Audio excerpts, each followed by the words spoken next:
Selamat pagi Desana, apa kabar? Senang sekali kami dapat menjumpai Anda dalam Berita Bengkulu hari ini. Bersama saya, Zahra Rufal, dan tim redaksi kami telah menyiapkan berita menarik dan teraktual untuk Anda. Berikut 3 informasi utama pilihan hari ini. Kasus terkonfirmasi positif COVID-19 terus bertambah. Pemerintah siapkan sanksi bagi pelanggar protokol kesehatan.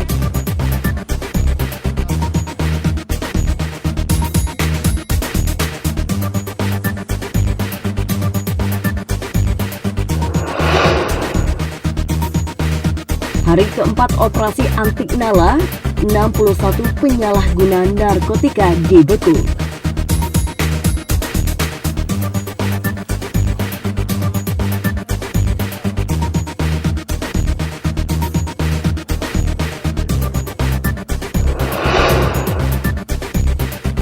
HUT RI di tengah pandemi, pemerintah provinsi siapkan upacara secara virtual.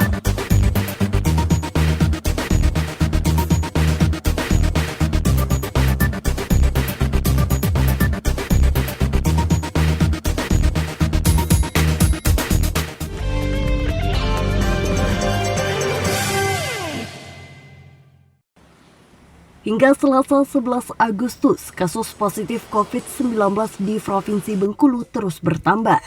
Total ada 258 kasus terkonfirmasi positif atau ada penambahan 5 kasus baru dari beberapa klaster yang ada sebelumnya. Salah satu pasien terkonfirmasi positif COVID-19 yakni istri mantan wali kota Bengkulu. Hal ini disampaikan oleh Kepala Dinas Kesehatan Provinsi Bengkulu, Herwan Antoni. Pasien tersebut pernah kontak erat dengan suaminya yang sebelumnya dinyatakan positif COVID-19. Namun pasien tidak memiliki gejala dan menjalani isolasi mandiri. Penambahan 5 kasus baru ini berdasarkan hasil tes swab di laboratorium PCR Dinas Kesehatan. Hingga Selasa siang, tidak ada penambahan pasien sembuh. Ya, dari kemarin ada pemeriksaan lab ya yang dilakukan oleh lab PCR kita melapor kepada kita bahwa ada penambahan kasus baru. Ya, hari ini jumlah kasus kita 258. Artinya ada penambahan 5 kasus baru pada hari ini.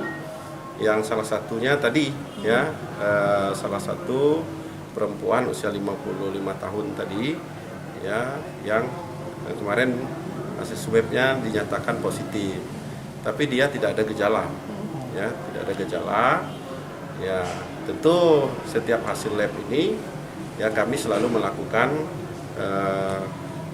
tracing, penelusuran lebih lanjut.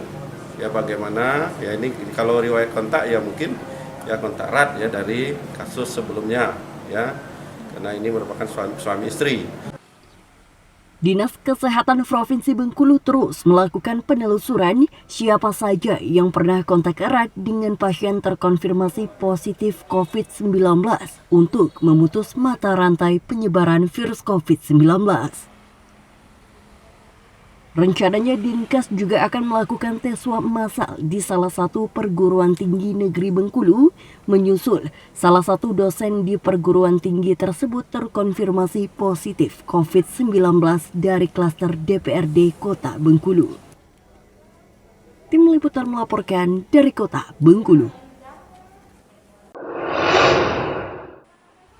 Satuan Tugas atau Satgas Percepatan Penanganan COVID-19 Provinsi Bengkulu mengimbau kepada seluruh masyarakat untuk mematuhi protokol kesehatan COVID-19, khususnya para pelaku usaha. Mereka diwajibkan untuk menyediakan tempat untuk mencuci tangan, memberikan jarak untuk pelayanan kepada pengunjung, dan mewajibkan setiap pengunjung menggunakan masker ketika memasuki toko maupun warung. Jika pelaku usaha tidak menjalankan aturan tersebut, maka akan diberikan sanksi sesuai dengan instruksi Presiden tentang peningkatan disiplin dan penegakan hukum protokol kesehatan dalam pencegahan dan pengendalian virus corona. Sanksi yang diberikan yaitu teguran tertulis dan denda sebesar 2,5 juta rupiah. Jika masih melanggar, mereka akan diberikan sanksi penutupan usaha.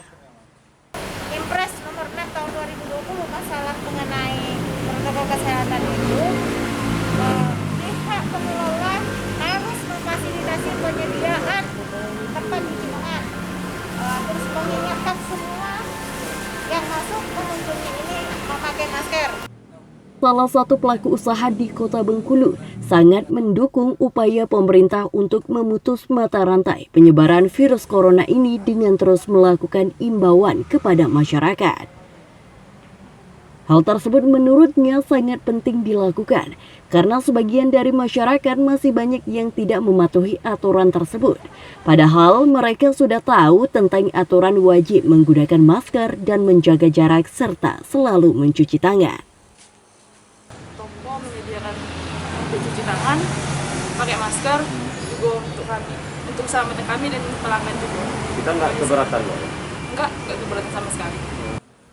Sementara itu, seiring terus meningkatnya kasus positif virus corona di Bengkulu, tim Satuan Tugas Percepatan Penanganan COVID-19 akan terus melakukan sosialisasi dan imbauan ini kepada seluruh masyarakat di Provinsi Bengkulu. Tim Liputan melaporkan dari Kota Bengkulu. Hingga hari keempat operasi Antik Nala, jajaran kepolisian daerah Polda Bengkulu berhasil menangkap sebanyak 61 pelaku penyalahgunaan narkotika. 61 pelaku tersebut merupakan pengguna dan pengedar narkoba yang kerap beroperasi di Provinsi Bengkulu. Kabid Humas Polda Bengkulu Kombes Pol Sudarno mengatakan, dari 61 orang pelaku yang berhasil diamankan ini, hanya sebagian merupakan target operasi. Selebihnya merupakan target non-TO yang berhasil ditangkap oleh petugas dari pengembangan terhadap target operasi, dan sebagian besar pelaku merupakan pengguna narkoba. Sampai hari keempat, kita sudah bisa mengamankan tersangka itu 61 orang. Dari 61 orang dengan rincian 26 itu TO dan 35 non TO. Dengan jumlah tangkapan mencapai 61 orang ini, menandakan jika di Provinsi Bengkulu kasus penyalahgunaan narkoba tergolong masih tinggi dan mayoritas pelakunya berstatus pemakai, mulai dari kalangan mahasiswa hingga orang dewasa. Tim Liputan melaporkan dari Kota Bengkulu. Pasca ditetapkan sebagai tersangka, HR wanita yang membunuh suaminya sendiri dan merekayasa kematian suaminya masih menjalani pemeriksaan intensif di Mapolres Bengkulu Tengah. Kepada polisi, perempuan 25 tahun ini mengaku telah merencanakan pembunuhan terhadap suaminya sendiri Yusuf Haryadi, warga desa Rajak Besi, Kabupaten Bengkulu Tengah. Selama 2 tahun menikah, keduanya sudah kerap cekcok masalah rumah tangga, terutama persoalan ekonomi. Tersangka mengaku tidak pernah dinafkahi dan kerap dibohongi perihal masalah keuangan.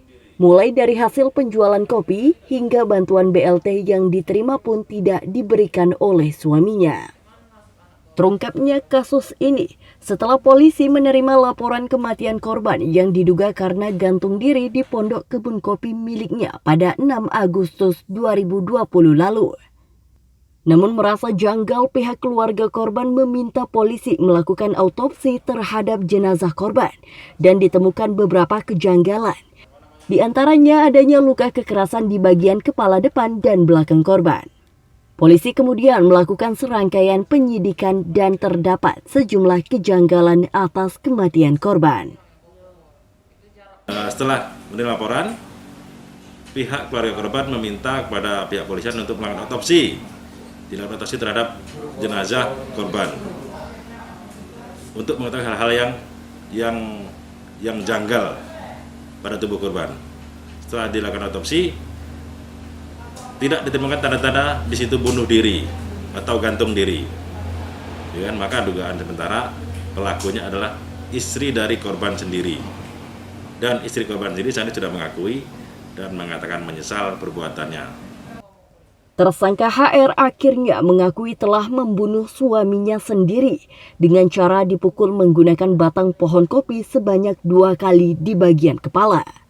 Saat suaminya pingsan, ia menjerat lehernya menggunakan kain hingga tewas. Ia kemudian menggantung suaminya seolah-olah bunuh diri dan melaporkan ke tetangganya. Dari pemeriksaan polisi, tersangka merupakan pelaku tunggal pembunuhan tersebut dan telah merencanakan menghabisi suaminya tersebut. Tersangka diancam dengan hukuman seumur hidup atau hukuman mati atau paling lama 20 tahun kurungan penjara akibat perbuatannya. Tim Liputan melaporkan dari Bengkulu Tengah.